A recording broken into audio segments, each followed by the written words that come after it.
नमस्कार, hot seat में आपका स्वागत है। लग रहा है कि भारतीय जनता पार्टी का जो पॉलिटिकल डिसीजन मेकिंग मैकेनिज्म है, राजनीतिक तंत्र है, उसमें कहीं कुछ खोट सी आ गई है। देखिए उत्तराखंड में क्या हुआ, कोर्ट ने किस प्रकार की भाषा का इस्तेमाल किया है केंद्र सरकार के इस फैसले के खिलाफ कि उत्तराखंड में राष्ट्रपति शासन लगा दिया जाए, चाहे बात इंटरनल सिक्योरिटी की हो या फिर विदेश नीति की। आखिरकार सरकार के सरकारी तंत्र के साथ समस्या क्या हो गई है, आइए पूछते हैं ये सब सवाल किरण रिजिजू से, जो कि मंत्री हैं गृह मंत्रालय में। मंत्री जी ये बताएं कि सरकार में चल क्या रहा है। अभी देखिए उत्तराखंड उच्च न्यायालय ने जो फैसला दिया है, आपको नहीं लगता कि उत्तराखंड के संदर्भ में आपकी सरकार के ऊपर एक करारा तमाचा है? देखिए न्यायालय ने जो भी टिप्पणी की है उसके ऊपर मैं कोई कमेंट नहीं करना चाहता हूँ, लेकिन ये कहना कि उत्तराखंड में जो भी समस्या है वो हमने पैदा किया, ये बहुत ही गलत बात है। और जो कांग्रेस पार्टी ने सही तरीके से उत्तराखंड के लोगों को सेवा नहीं कर सकता है, वो अपने घर को ठीक नहीं रख सकता है।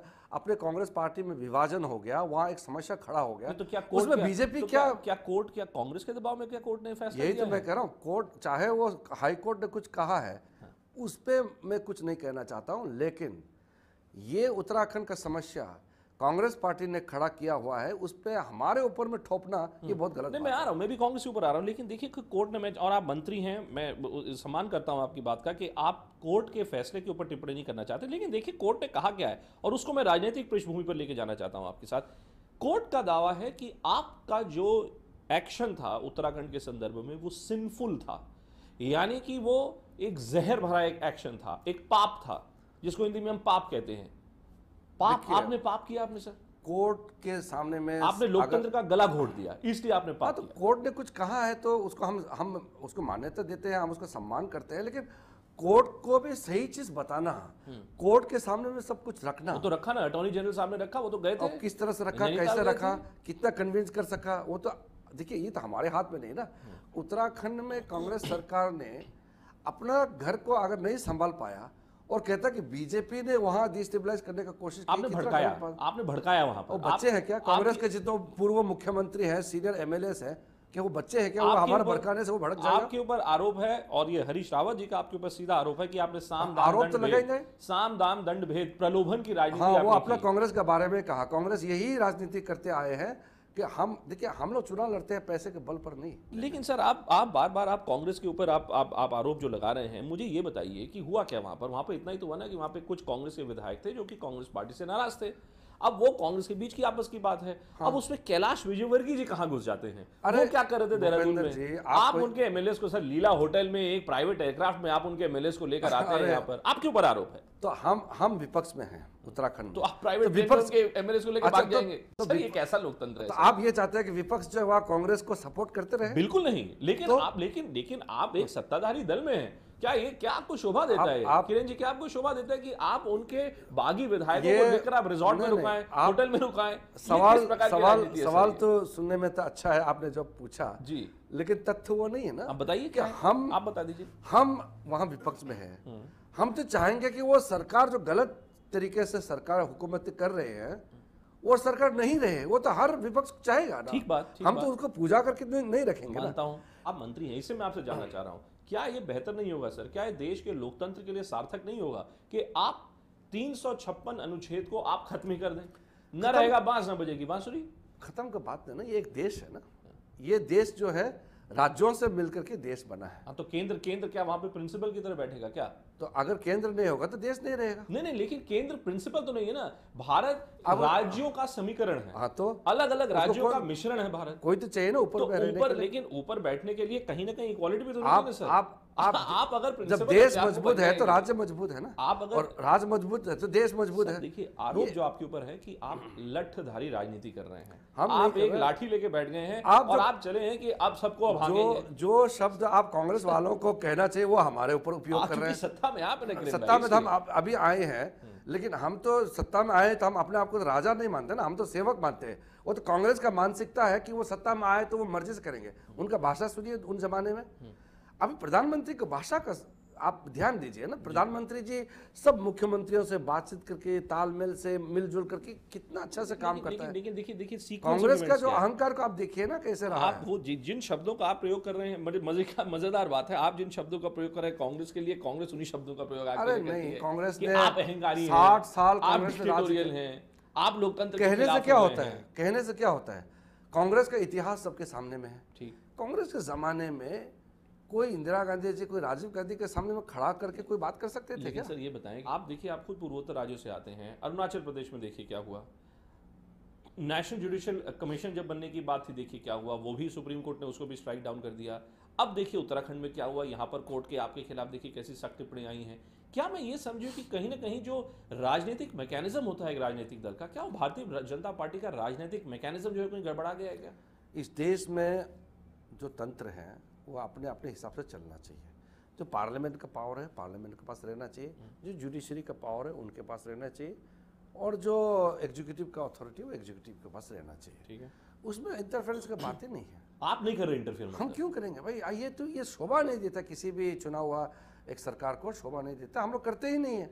हमारा प्रधानमंत्री जी नरेंद्र मोदी का जो तरीका है वो समझने वाली बात है। उनका जैसे इंक्लूसिव प्राइम मिनिस्टर आज तक मैंने देखा नहीं, लेकिन उसको कितना गलत तरीके से दुष्प्रचार करके एक छवि क्रिएट करने की कोशिश कर रहा है कांग्रेस मतलब पार्टी सबसे और अन्य बड़े लोग। इंक्लूसिव प्रधानमंत्री, इंक्लूसिव नेता माननीय नरेंद्र मोदी प्रधानमंत्री जी हैं।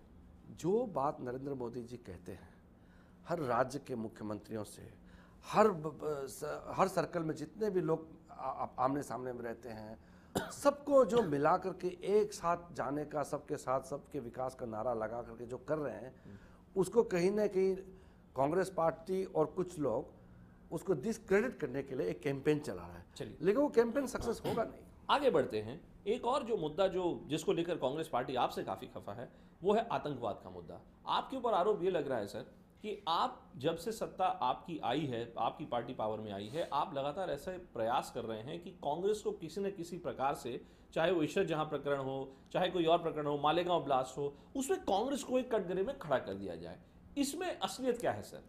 ईश्वर जहां को लेकर एफिडेविट दो थे, मानता हूं, क्या आपका आरोप यह है कि कांग्रेस अध्यक्षा श्रीमती सोनिया गांधी उस एफिडेविट को बदलने के पीछे मुख्य नेत्री? देखिए, ये चीज तो साफ है कि चिदम्बरम ने जो काम किया है कि एक बहुत ही खूंखार आतंकवादी को आप बाइज्जत बरी देने का जो निर्णय किया है, ये बहुत छोटा मोटा फैसला नहीं है। ये आप देश का सुरक्षा के साथ आप खिलवाड़ कर रहे हैं, और इतना बड़ा देश के साथ धोखा ये एक गृह मंत्री नहीं कर सकता, क्योंकि वो देश का सुरक्षा का जिम्मेदार लेके बैठने वाला व्यक्ति अगर प्रेशर में नहीं आते, किसी पॉलिटिकल राजनीतिक षड्यंत्र का हिस्सा नहीं होते, तो ऐसा काम नहीं करते। नहीं तो पहला एफिडेविट में क्लियर कट कह चुका है कि जो इज़्ज़त जहान है वो लश्कर तैयबा का एक मॉड्यूल का हिस्सा है। फिर क्यों आप बीच में एक फ्रेश एफिडेविट कहाँ से लेके आते हैं और अधिकारियों को आप ड्राफ्ट करने देते हैं कि यही ड्राफ्ट करो, और आप अच्छी तरह से उसको पढ़ेंगे, उसमें कोई फैक्चुअल चेंज नहीं आया, कोई उसमें हकीकत में कोई बदलाव नहीं आया। उसमें एक लॉयर की तरह, एक वकील की तरह आपने आर्गुमेंट किया है कि ये फलाना फलाना बातें जो है ये साबित नहीं होता है कि वो आतंकवादी है, फलाना फलाना ये नहीं साबित करता कि वो ये काम किया। आपने भाषा को बिल्कुल बदल करके आप जो ड्राफ्ट किया है उसकी जरूरत क्यों था? वो ये कहते हैं कि उन्होंने नहीं बदलाव किया, दरअसल ये सारा बदलाव तो जो बाबू थे, जीके पिल्ले साहब थे, उस वक्त सेक्रेटरी थे, उन लोगों ने दिया, उनके सामने फाइल रखी और उन्होंने उस फाइल नोटिंग पे अपने कुछ कमेंट्स रखे। अगर ऐसा है तो वो बाकी वो जो अधिकारी जितने भी लोग ने बयान दिया उनके खिलाफ केस करे। अरे वो फाइल नोटिंग में लिखा है, क्लियरली लिखा है कि जैसे ऊपर वाले ने चाहा है हमने वैसे ही नोट बना रहे, वो लिखा हुआ है, वो लिखा है, वो उसमें मतलब उसमें तो इसका मतलब ये, इसलिए मैं आपसे बार बार ये पूछ रहा हूँ सर, इसकी जिम्मेदारी किसकी है? फिर जिम्मेदारी तो सोनिया कांग्रेस गांधी पार्टी की है, मनमोहन सिंह की है, अब कांग्रेस पार्टी तय करे कि कांग्रेस में इसका जिम्मेदारी कौन लेंगे। कांग्रेस तो ये कहती है देखिए कि चिदम्बरम साहब जाने, चिदम्बरम साहब बताएंगे। ये सोनिया गांधी की तरफ से तो कोई बयान आया नहीं, लेकिन आपका क्या आरोप है? क्या आपको लगता है कि सोनिया गांधी जी ने कहा? मेरा तो सीधा ये कहना है कि इतना बड़ा देश का साथ खिलवाड़ करना ये चिदम्बरम अकेला हो नहीं सकता है, क्योंकि वही चिदम्बरम जो 1 महीना पहले कहता है कि ये आतंकवादी है और वही चिदम्बरम फिर से एक नोट सप्लाई करता है कि आतंकवादी नहीं है। ये एक चिदम्बरम एक गृह मंत्री नहीं कर सकता है।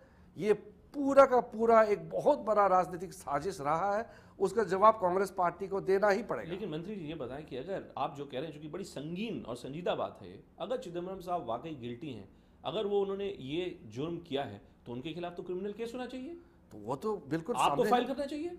ये देखो, आप इन्वेस्टिगेट करिए। ये तो चल रहा है ना, हमारा इंटरनल इन्वेस्टिगेशन तो चल रहा है। मतलब उनके खिलाफ केस फाइल हो सकता है?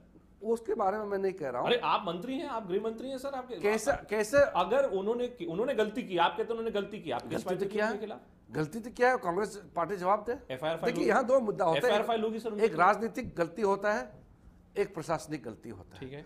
और इन्होंने जो किया वो दोनों किया है, और इसका जो भी खामियाजा कांग्रेस पार्टी को भुगतना पड़ेगा, वो तैयार रहना वो चाहिए। तो कांग्रेस करेगी, मैं आपसे पूछ रहा हूं, आप उनके खिलाफ अरे केस फाइल आप कर दीजिए तो ना। 60 साल से इस देश को पुलिस केस चलाया है, फाइल आप क्यों नहीं बताइए आप क्या कार्रवाई करेंगे? पुलिस केस क्यों नहीं फाइल होता है चिदम्बरम साहब के खिलाफ? अगर आप जो कह रहे हैं अगर देखिए, वो सही है। ये आप जो कह रहे हैं ना, वो इतना आसान नहीं इसका जवाब देना। कुछ राजनीतिक फैसला हाँ। जो एक मंत्री अपना डिस्क्रिप्शन यूज करता है, उसका एक तरीका होता है। जी। वो कितना तक केस बनता नहीं बनता वो विषय अलग है, लेकिन जिम्मेदारी, जो मॉरल जिम्मेदारी जो होते हैं ना, वो बहुत बड़ी होते हैं। वो चिदम्बरम साहब सिर्फ नहीं, वो कांग्रेस पार्टी को इसका जवाब देना पड़ेगा। वक्त है एक ब्रेक का, लेकिन ब्रेक के बाद कुछ और सवाल रिजिजू साहब से अभी पूछे जाने बाकी हैं।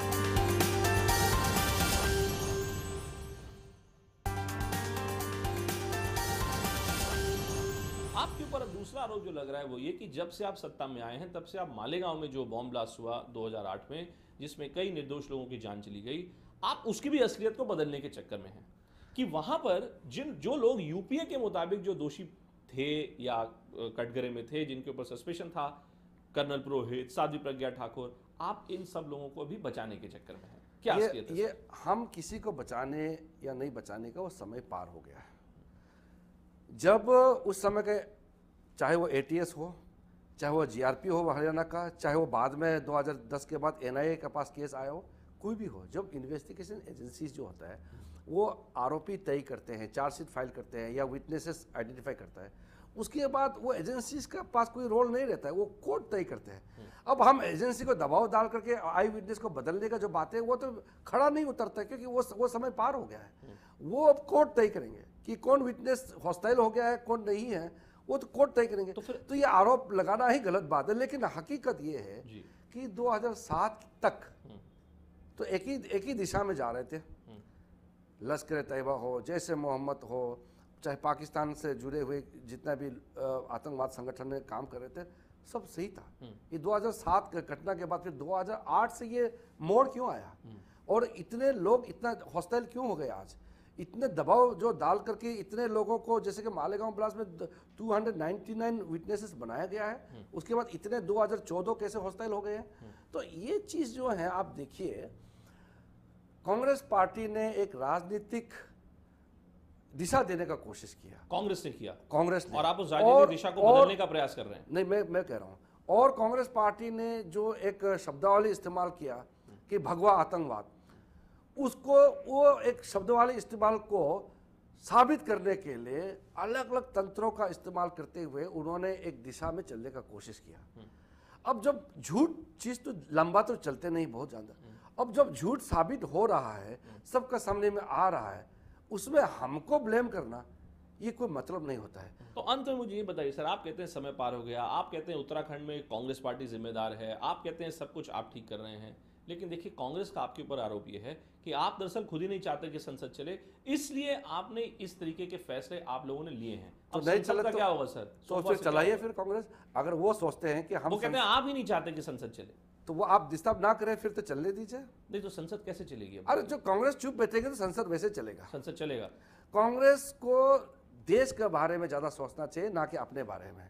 देश है तो हम लोग सब है। अरे संसद नहीं चलेगा तो देश का विकास कैसे होगा? आज बहुत ही इंपॉर्टेंट सारा बिल्स पेंडिंग पड़े हुए हैं राज्यसभा में खास करके, और वो ओपनली कहते हैं। आप कभी चुपचाप से किसी कांग्रेस नेताओं से बात कीजिए, वो भी ये चाहते हैं कि हम तो राज्यसभा में मेजोरिटी है, बीजेपी का राज्यसभा में माइनॉरिटी है, इसलिए उसको खूब बदला लेंगे हम इस बार। जी साहब, आपने हमारे सभी सवालों का जवाब दिया, आपका बहुत बहुत धन्यवाद। Thank you so much.